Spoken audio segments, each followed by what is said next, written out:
Eu sou o carnaval em cada esquina do seu coração.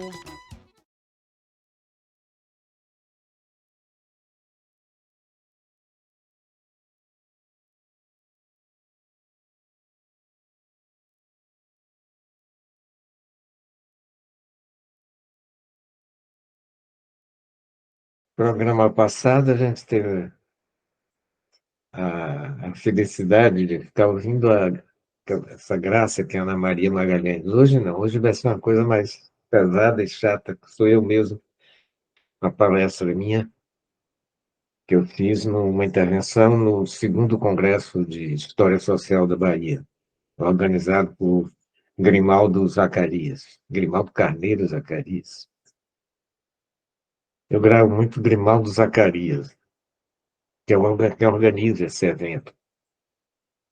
Ele é editora, tem uma editora aqui na Bahia, Saga, ele mora no Rio, e organiza esse congresso de História Social. Dessa vez, nós abrimos o congresso, eu e o Wilson Gomes. Também já foi entrevistado aqui por mim. Aliás, é uma bela entrevista. Depois vocês podem dar uma olhada nisso também. Mas hoje vamos à minha palestra.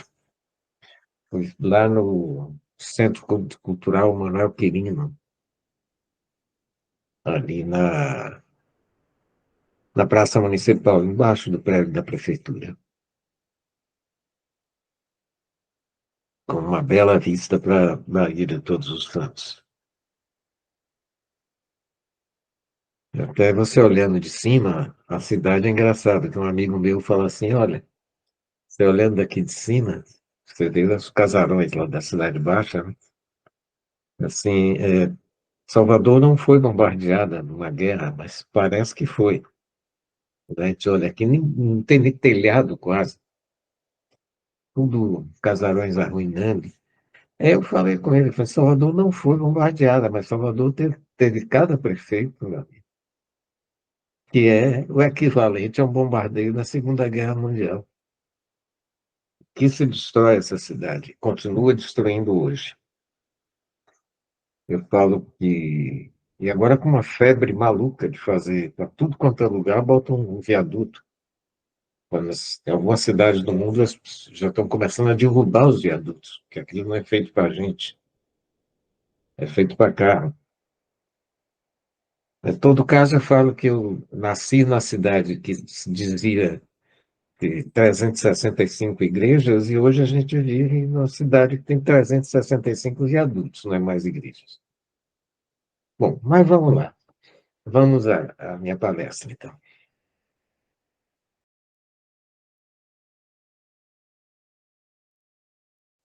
O pseudo-progressismo identitarista, que representa um retrocesso político, social e filosófico, começa a sentir aos poucos o gosto amargo do declínio. E não por causa da vitória de Trump, como querem nos fazer crer. Lideranças e milícias identitaristas são exímias praticantes da arte de falsificar informações. Basta lembrar seu discurso oficial sobre a criação das cotas, das políticas públicas de preferência racial.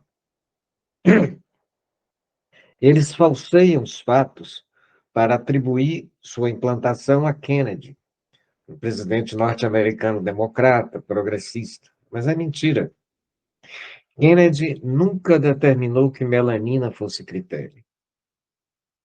Ele propunha políticas públicas independentemente da cor das pessoas.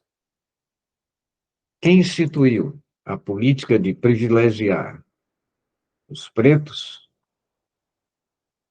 foi Nixon, um republicano conservador, reacionário.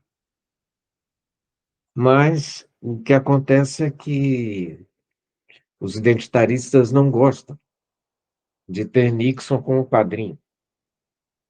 Então, eles elegem Kennedy como ponto de partida. É a mesma coisa que nós estamos vendo agora, com sinais trocados. Para não admitir que no marco inicial do seu declínio encontra-se a massa de pessoas comuns e intelectuais, tanto de direita como de esquerda, tratam de atribuir sua queda a Trump. Mas a queda começou antes da reeleição de Trump, com parte significativa da linha de frente da intelectualidade mundial, combatendo o movimento e demolindo suas premissas. Yasha Monk observa que nos Estados Unidos, por volta de 2020, o movimento dava os primeiros sinais de que estava saindo de moda. E o Lukianoff concorda com a datação, mas os identitaristas decidiram responsabilizar Trump, já que não é confortável, vamos dizer assim, para eles ter o ponto de partida do seu declínio na reação das pessoas comuns e no pensamento crítico. É fogo esse tempo que está aqui, né? No pensamento crítico da inteligência internacional. Mas o que aconteceu foi isso. E a reação negativa das massas norte-americanas ao identitarismo, de resto, foi um dos fatores que mais contaram para as duas vitórias eleitorais de Trump. O declínio é já bem visível nas democracias ricas do Atlântico Norte, embora nem tanto em democracias mais pobres do Atlântico Sul, como a brasileira ou a chilena.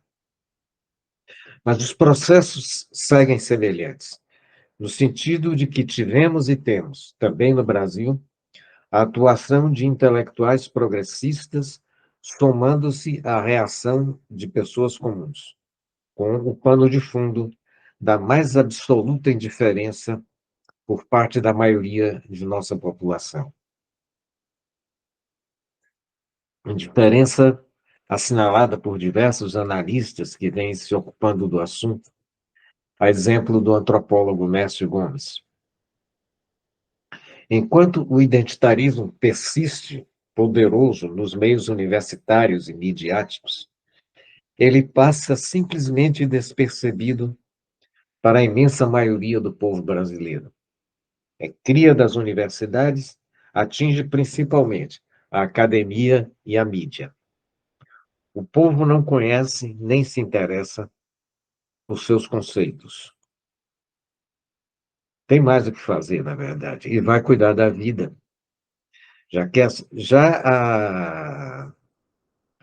As críticas dos intelectuais progressistas começaram cedo, na defesa de cotas sociais e não raciais em nosso meio.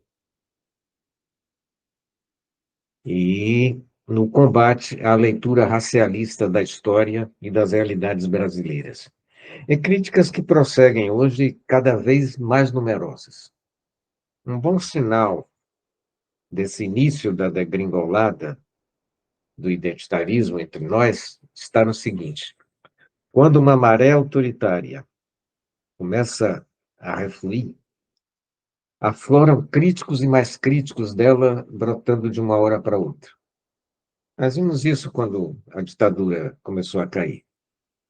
Estamos vendo agora com o anúncio do ocaso do identitarismo também no Brasil.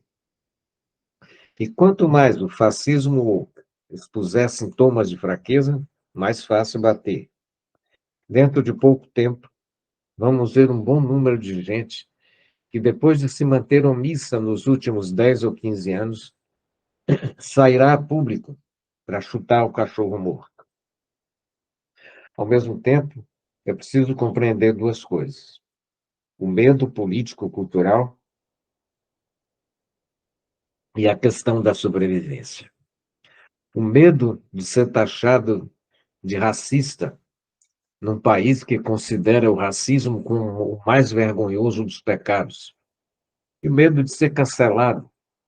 O cancelamento, como alguém o definiu, é um ritual coletivo de gozo dos ressentidos, onde essas gangues se acham justificadas a atacar publicamente o herege. E há ainda o medo de ficar sem dinheiro para pagar as contas de casa. Bem, levamos isso em conta.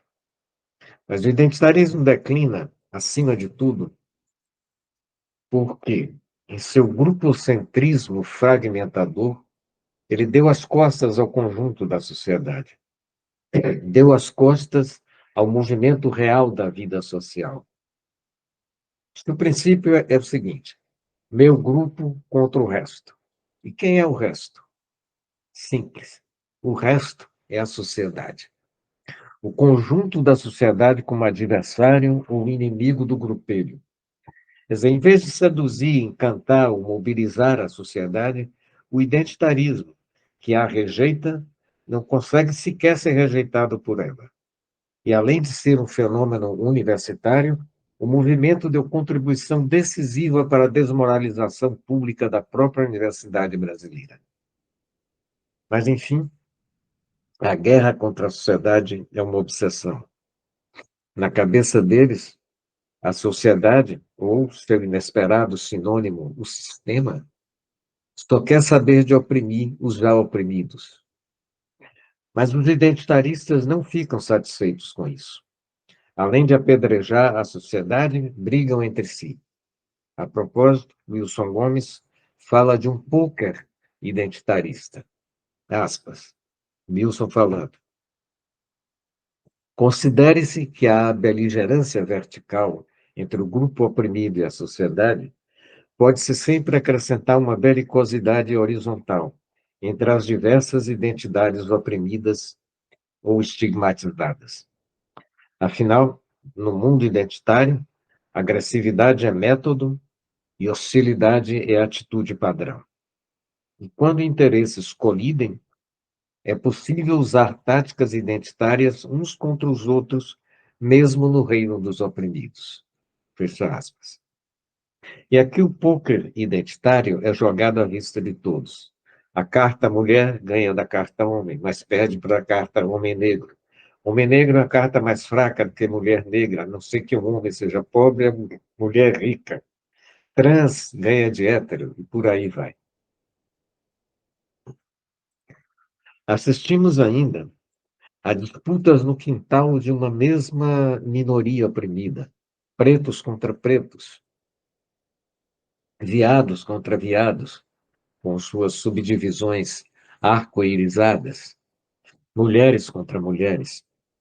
No caso, nós teríamos, entre outras subdivisões, mulheres negras nordestinas, mulheres negras da favela, mulheres lésbicas, mulheres negras lésbicas, negras lésbicas da favela, etc, etc, etc.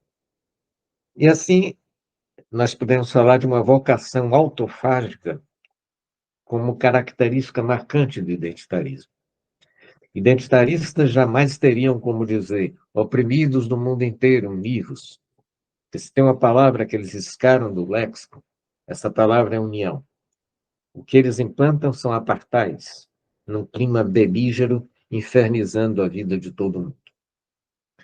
Eles concebem o indivíduo como um militante em tempo integral, carrancudo e de punhos fechados. Um militante que, como já se disse, nunca repousa, nunca tem paz, nunca se move sem compromisso, nunca sorri. E em meio a toda uma gama de processos sociais, o movimento promove a absolutização do conflito, quando consegue ser mais intolerante do que os evangélicos. Afinal, os evangélicos entraram em cena proibindo as mulheres de cortar os cabelos, usar calça comprida e se maquiar. E hoje tudo isso é permitido. Temos até perdão para assassinatos cometidos por narcotraficantes que se convertem.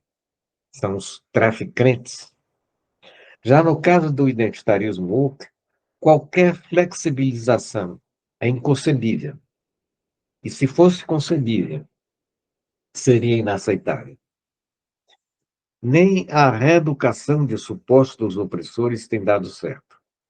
Vejam o que diz Pedro Franco. Em sua imensa maioria, programas de treinamento em diversidade e inclusão aplicados por empresas parecem entregar resultados muito aquém do prometido, por vezes até diminuindo a presença de minorias no escritório, aumentando o preconceito que pretendiam combater e, de forma geral, deteriorando relacionamentos entre grupos e pessoas no local de trabalho. Enfim, o identitarismo vive numa guerra religiosa permanente contra o mundo. E é óbvio que as consequências disso não teriam como ser boas. Para ninguém, exceção feita à, vamos dizer assim, à nova elite dos profissionais da negritude, premiados com bolsas no Brasil e no exterior, ocupando colunas de jornais, ganhando bons empregos na mídia, cargos governamentais, postos em instituições privadas, enquanto as massas negras permanecem na pobreza e mesmo na miséria. O declínio do identitarismo é consequência ainda de muitas outras guerras. Vou falar de várias delas, algumas. Guerra ao Ocidente, por exemplo, quando os identitaristas oferecem um espetáculo de ignorância histórica e cultural, caricaturando o capitalismo como fonte de todos os males do planeta. Colocam nesse rol de malfeitorias, inclusive, males milenares, não só anteriores ao nascimento do capitalismo, como comuns aos mais diversos povos, raças, épocas, culturas e formas de organização econômica e social. Há exemplos de imperialismo, colonialismo, escravismo, racismo, machismo. Nada disso se originou com o capitalismo.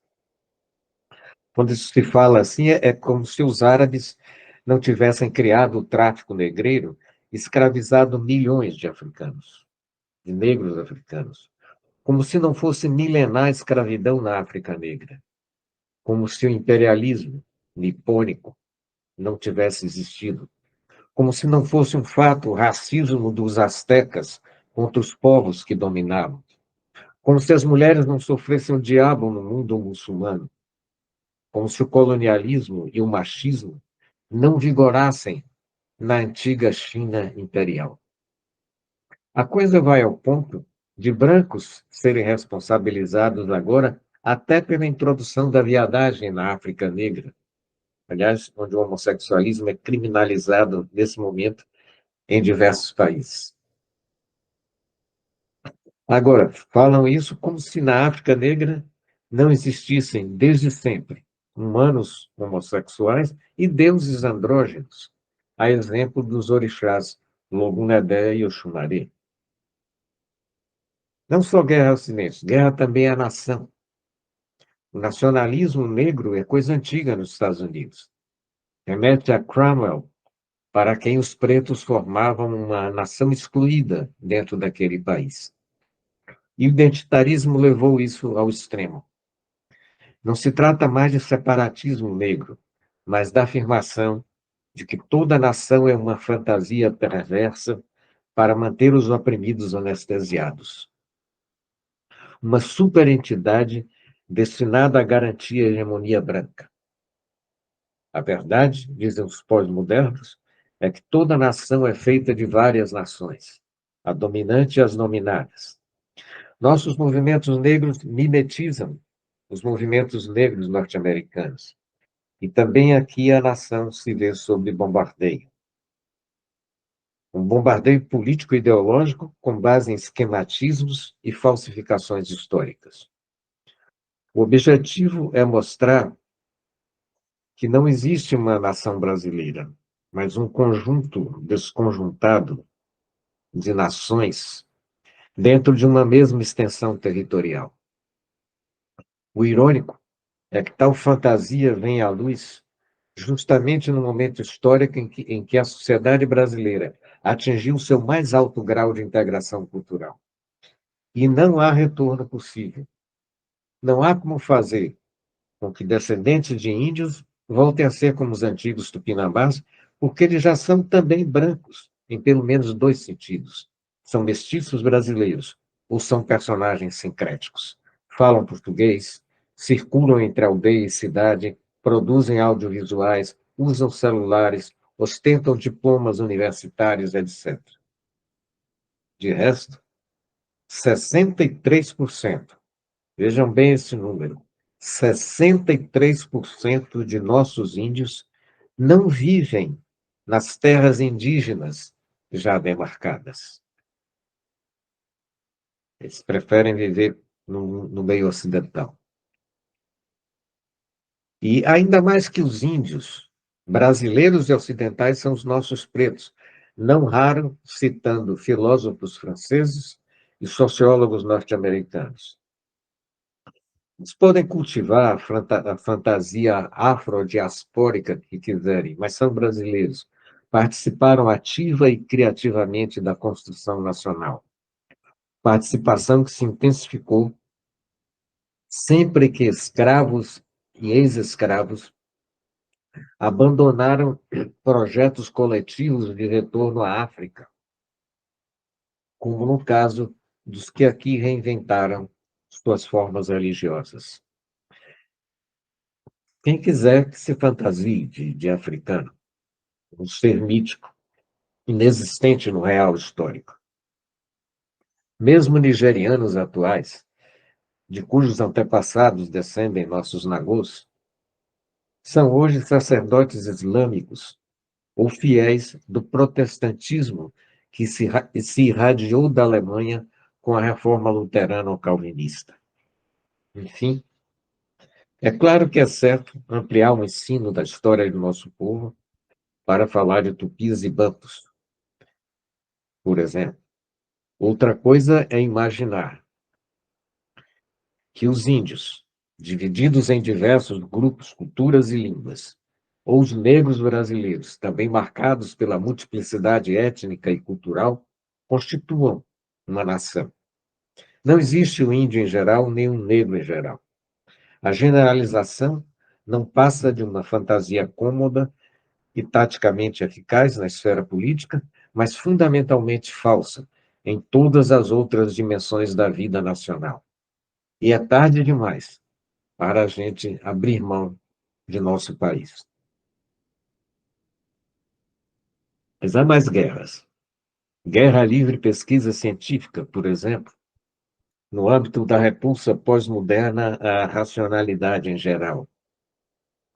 E aqui a loucura identitarista vai ao ponto do estabelecimento de interdições ao exercício da ciência. As interdições são, pela definição ideológica, de tabus, como aquele que determina que, ao contrário do que se vê na realidade objetiva do mundo, a biologia está impedida de defender que a humanidade, assim como as demais espécies animais, se divide em dois sexos, o masculino e o feminino. Além da ciência, o elenco de princípios e iniciativas que fazem crescer a rejeição ao identitarismo woke passa ainda por muitas outras coisas. Pelo jogo sujo com os adversários, por exemplo. Pelo pessimismo programático, que, pregando que nunca as opressões foram piores do que hoje, mobilizam a militância para o enfrentamento. Pela tentativa de imposição de uma ditadura do pensamento único e sua correspondente ditadura linguística. São imposições de toda ordem, incluindo os vastos, profundos e generosos campos da língua. E é um projeto de ditadura linguística montado na ignorância da língua. Um bando de semiletrados querendo ditar querendo ditar os rumos da língua portuguesa no Brasil, confundindo gênero gramatical com gênero sexual, inventando falsas etimologias, fake news linguísticas. Mas, basicamente, ditadura linguística que opera a partir da imposição de tabus verbais, da introdução de termos que mascaram a realidade, da criação de circunlóquios para edulcorar esta mesma realidade, como em pessoa em situação de rua, em vez de mendigo. E a proposta estapafúrdia de uma tal língua neutra, que nunca foi, nem vai ser neutra. É língua ideológica, discurso comprometido com projeto de poder, pretendendo obrigar todo um povo a trair sua língua e passar a falar como os identitaristas querem que ele fale.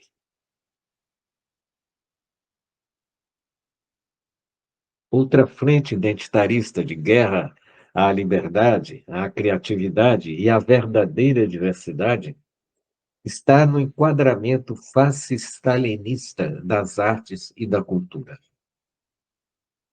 O que, aliás, foi coisa fácil de fazer. No Brasil, como em muitos outros lugares, artistas, criadores, produtores culturais, assim como jornalistas, costumam ser pessoas política e ideologicamente ingênuas e intelectualmente primárias, dadas a devaneios caritativos salvacionistas e com uma incrível predisposição para se deixar levar por coisas que pareçam significar uma luz redentora na escuridão humana e social que, pelo menos aparentemente, as envolve. É o tipo de público ideal para acolher e incorporar a pregação de uma doutrina vitimista, messiânica, supostamente centrada na defesa dos humilhados e ofendidos do abominável mundo capitalista branco. E tudo estimulado e patrocinado por empresários que lucram com esse mundo. De início, nossos artistas sugeriram um cortejo de anjinhos desavisados, acreditando que se engajavam num movimento que significava um novo e mais elevado patamar na história da humanidade. Os precavidos, e sem saber direito onde e o que os galos cantavam, preferiam se recolher. Ainda outros, oportunistas, apelaram para o jeito de corpo em cima do muro, sem falar dos que, à boca pequena, diziam discordar do identitarismo, mas se esquivaram, e ainda se esquivam, de qualquer posicionamento público, argumentando que não chegou ainda o momento oportuno de expressar a discordância. E o fato é que, a essa altura, eles estão esperando há mais de 10 ou 12 anos, estão à espera desse tal momento oportuno. Mas tem o seguinte: se certos grandes ídolos nacionais, em vez de cochichar que não concordavam com o fascismo identitarista, tivessem dado um belo murro na mesa, ou um claro grito de recusa, posicionando-se com um mínimo de seriedade lá no início dessa onda monolítica repressora, a situação hoje seria bem outra. Ultimamente, nesse meio artístico-cultural, encontramos, com ênfases variáveis, um misto de arrependimento e revolta. Do lado do arrependimento, os que são questionados por terem se mantido silentes ou ocultos em alguma penumbra ideológica, dizem que a pressão era gigantesca e que não tinham como nadar contra a correnteza. Mas a verdade é que, de cara, quase todos aderiram animados ao novo credo identitário, como se o autoritarismo pudesse ser libertário. Do lado da recusa, indignação ou revolta, acontecem agora encontros e reuniões de artistas que contestam o identitarismo. Em termos práticos, porém, quase nunca vão além de pedir que instâncias governamentais não premiem só o identitarismo em seus editais de incentivo às artes e à cultura. Embora as autoridades hoje constituídas nessa área não se mostrem favoráveis a tais reivindicações. Falar nisso, nós não temos hoje uma verdadeira política pública para a cultura. Não temos sequer Ministério da Cultura no Brasil. O que nós temos é o Ministério do Show Business. Afora isso, mesmo os que aplaudem, incorporam e patrocinam o identitarismo, seguindo as normas que o movimento implantou, mesmo esses correm o risco de serem execrados pelo simples fato de serem heterossexuais, ricos ou apenas brancos. Veja-se o recente ataque racista de uma pesquisadora identitarista de Minas Gerais ao cineasta Walter Moreira Salles. Salles, na verdade, foi atacado por seus apadrinhados. É bom frisar isso, porque isso comprova que complacência e dinheiro não evitam cancelamentos. De uma parte, nós tivemos a escura, mestiça escura neorracista, exemplificando que, ao contrário do que dizia Finkelstein, o identitarismo é capaz, sim, de morder a mão que o alimenta. De outra parte, vimos o branco rico, da linha de frente da culpa social no país, o Walter Salles. E é bom nunca subestimar a importância da culpa. Não é a fé que move montanhas, nem a ideologia, é a culpa. O identitarismo declarou ainda guerra ao humor. No entanto, a sociedade, seus intelectuais e artistas, seus líderes religiosos, seus empresários e políticos, etc., não deveriam nunca perder o chamado senso de humor, o saber do sorrir. Não é o que sempre acontece, pelo contrário. Hoje em dia, especialmente, em consequência da montanha de interdições que o identitarismo colocou em circulação. Acontece que o humor tem sempre um componente cruel, sádico até. Nós rimos quando alguém escorrega e cai numa poça de lama. E isso está presente, essa crueldade, esse sadismo, está presente até em criações sublimes, como o Garoto, de Chaplin. Como bem disse Angela Carter, comédia é a tragédia que acontece com os outros.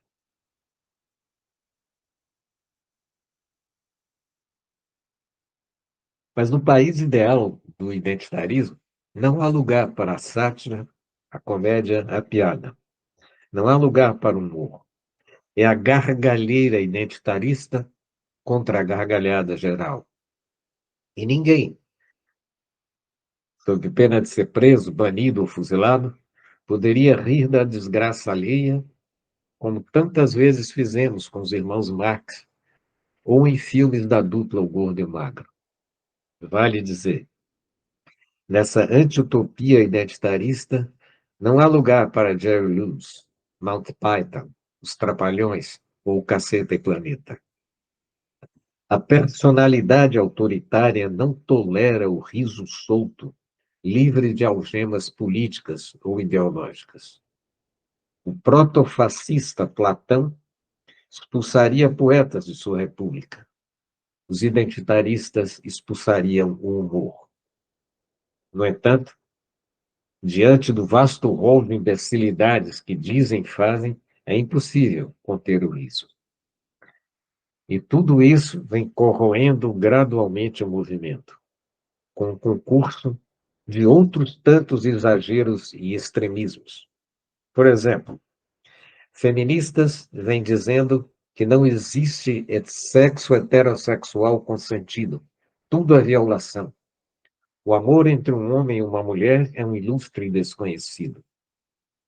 Na década de 1960, o feminismo falava de uma mulher senhora de si e do seu desejo.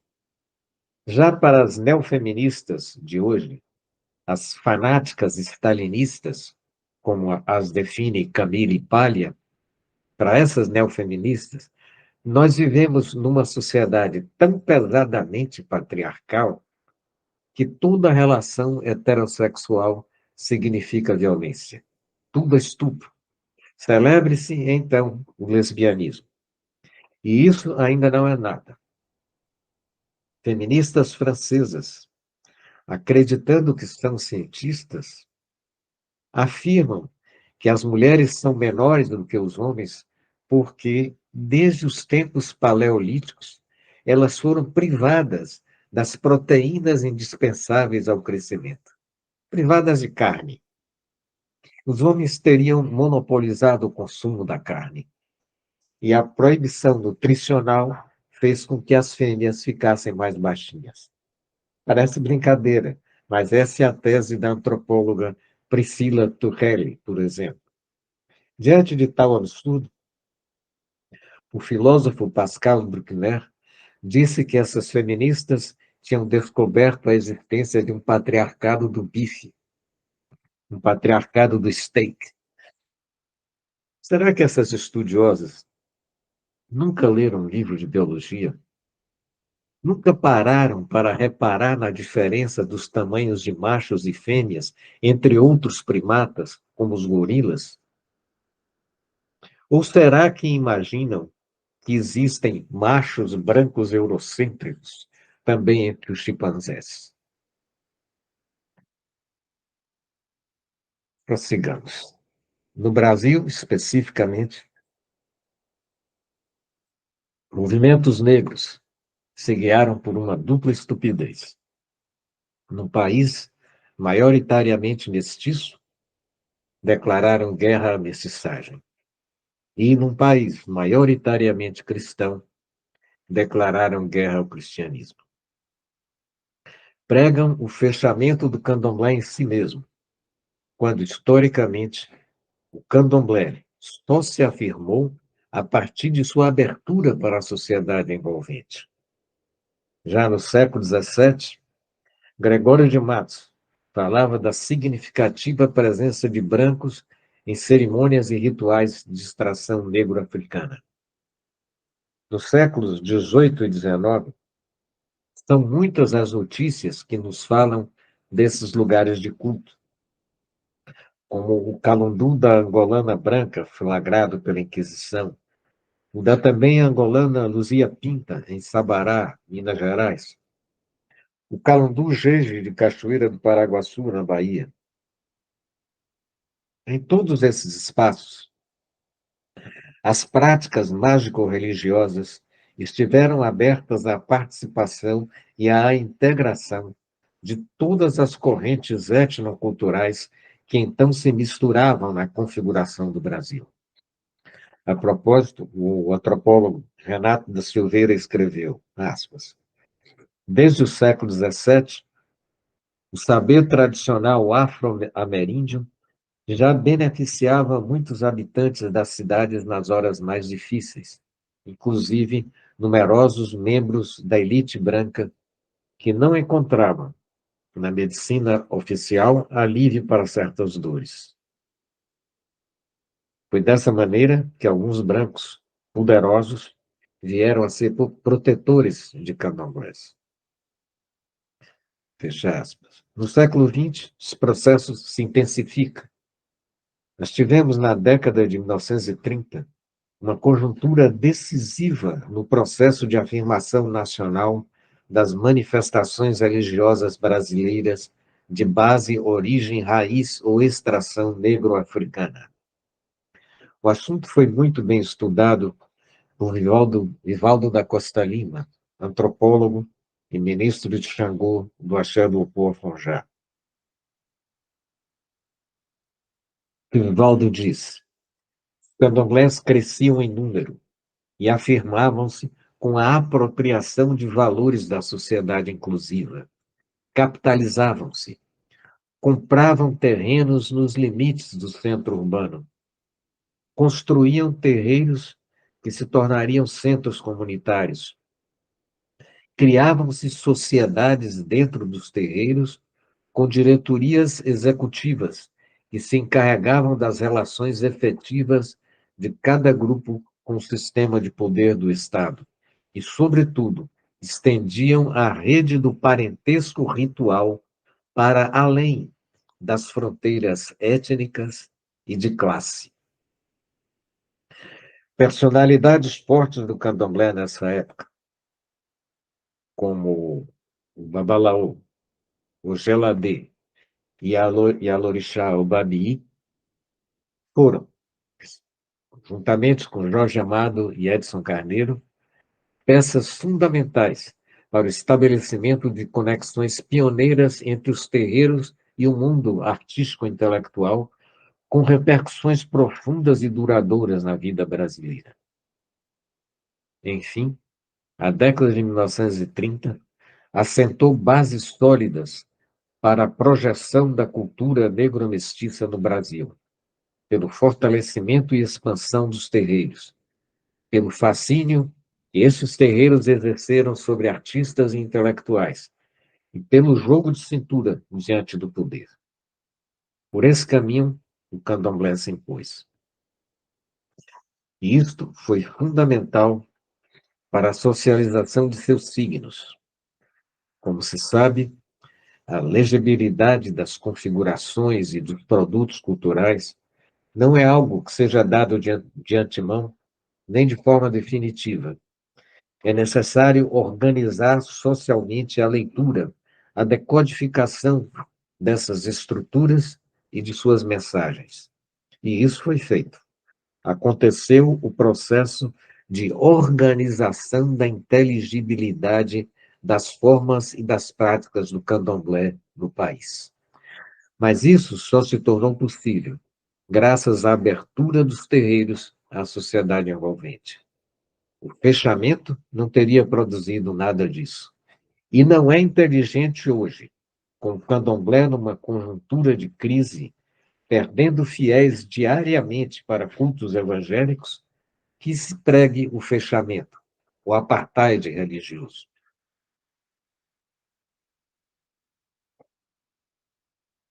Mesmo com seu proverbial atraso, o Brasil vê agora o começo do refluxo desse tsunami identitarista. Atraso que corre principalmente para lembrar a sigla criada por Wilson Gomes, principalmente, o atraso ocorre principalmente por conta do SIM, setores intelectuais médios. São esses setores intelectuais médios que dominam as redações da mídia, o sistema judiciário, passando pelos meios acadêmicos e artísticos. Mas, de qualquer forma, a maré vazante já se torna visível. Quem geralmente não vê isso é quem se encontra dentro da bolha universitária. E a bolha universitária que certamente será o último reduto do identitarismo. Cá fora, ao ar livre, nós já divisamos as rachaduras. Mais tarde ou mais cedo, a casa cai, mas a guerra não está ganha. Estamos apenas no começo do processo. E quem, como eu, combate tanto o nacional-populismo autoritário de direita, quanto o autoritarismo de esquerda, não pode baixar a guarda. E todo cuidado é pouco. Quando enterramos o politicamente correto, não imaginamos que o monstro reemergiria mais forte e mais venenoso. E agora, quando nos preparamos para sepultar o identitarismo, não devemos descartar a hipótese de que algo ainda mais monstruoso venha ocupar o seu lugar. Mas tenhamos também alguma esperança. Quando a gente se livrar da ditadura identitarista do pensamento único, poderemos, enfim, recolocar nos trilhos e levar adiante movimentos e lutas que, na sua essência, jamais recusamos. Ninguém é a favor da opressão machista, do racismo, etc. A diferença é que estaremos, então, em condições políticas, culturais e espirituais de redimensionar a movimentação das mulheres sem as atuais maluquices do neofeminismo, que não hesita em condenar ao inferno todo ser humano branco do sexo masculino. Ou redimensionar a movimentação contra o racismo sem recorrer à estupidez estrutural de que todo branco é racista pelo simples fato de ser branco. Poderemos, enfim, reacender a luz sobre o Brasil mestiço, tudo de uma perspectiva clara e generosa, de uma perspectiva sadia para todo o conjunto da sociedade. É isso.